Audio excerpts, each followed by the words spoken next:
Really, we want to hear what you came up with at your table. And we're going to take short sharings. If you can share something that came up at your table that surprised you, something that you think we all should know about, we'd like to hear about that. After we take about 10 minutes of really hearing what happened at your table, Adam is going to lead a feedback session where we can hear from you how we might improve the Peace Cafe.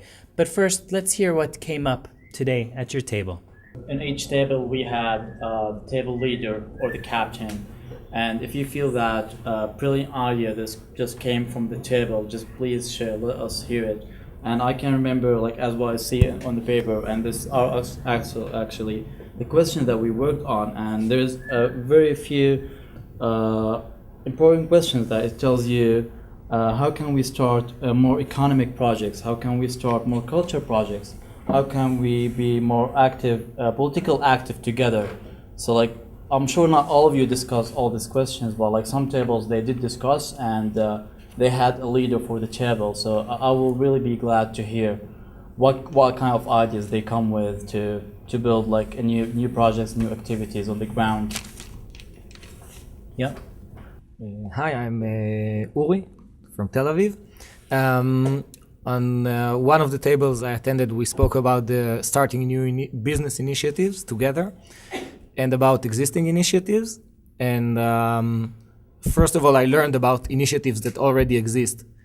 Like, for example, a project that there is in Jerusalem by MIT to teach students, both Palestinians and Israelis, during their school years, the first 2 years that you learn in computer science for an undergrad degree, with where the teachers are professors from MIT that come to Israel, which sounds great to me. So it was inspiring to hear, and a few thoughts we had were about the fact that there I don't know, you need to find decision makers that can do it. But if you could have a fund that will be it will be funded by international, like by countries that have interest in promoting peace in the Middle East. For example, building infrastructure in the occupied territories in Palestine. But the companies that actually have to do the work must meet certain rules that are rules that enforce them to be joint ventures. These companies must employ both Israelis and Palestinians, that the design should be common, that the actual building of infrastructure in Palestine will be by companies that themselves exercise coexistence, then it could be an interesting business initiative. And it will definitely create a lot of opportunity for interaction between Israelis and Palestinians, which, in my personal opinion, is one of the things that we lack here. So that's one thing we thought of in our table. Dalia from London. We were talking about cultural activities and what brings us together. And I'm not aware of that much which is happening right now. I can think of, the obvious, like, political forums and maybe anti-war protests and this sort of thing, which is the obvious thing that brings people together. But in London, I was at some really interesting interfaith concerts, which are just really beautiful, and also like photography exhibitions, not necessarily with Israelis and Palestinians, but I think things which are maybe not political, just cultural, which you can just share together and enjoy. And I think I'd like to see more creative projects happening, because I think it's an idea that can go a very long way, like a piece of art or a piece of music, which it's not just a discussion which ends, but something that carries on, which like has a snowball effect. So our group would like to see more of that. Okay, my name is Muna again.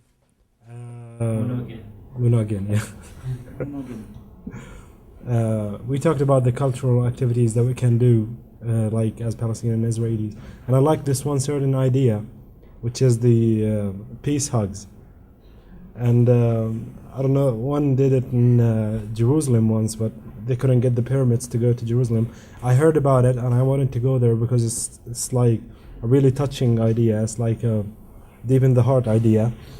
And I wanted to go there, but I couldn't get the permit to go inside. So I was thinking if we can do another group hug activity in Talita or anywhere that we both can reach, and that would be wonderful, I guess. My name is Ramin. I'm a Palestinian Israeli. I sit with Ari and Ashraf and Shadia and Thaer. We discussed how to use the internet to promote peace, and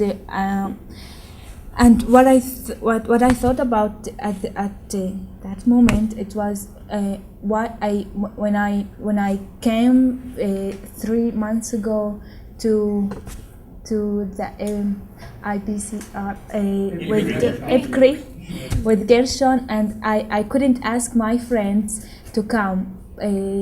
I just felt like if I will invite them to come and to join us, they will say, I don't care about this, you can go. I don't care about what happened between Israelis and Palestinians.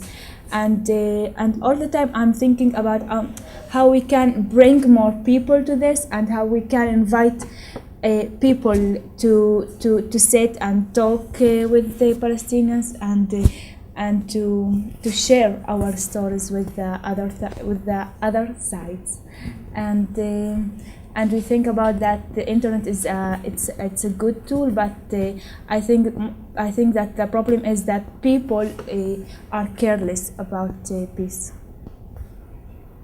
and maybe we can do or think about something that will help or will make people think in a different way. So on one of our tables, we talked about how beautiful it is that we're all sitting around talking about it, and we all seem to be on the same page. But what's something ma'asi, practical, tachlis, that we can do, and something that's maybe a challenge for MEPEACE to do something that really makes a practical difference. And we talked about how one of the most difficult, frustrating things for the Palestinians is dealing with the checkpoints, with the roadblocks.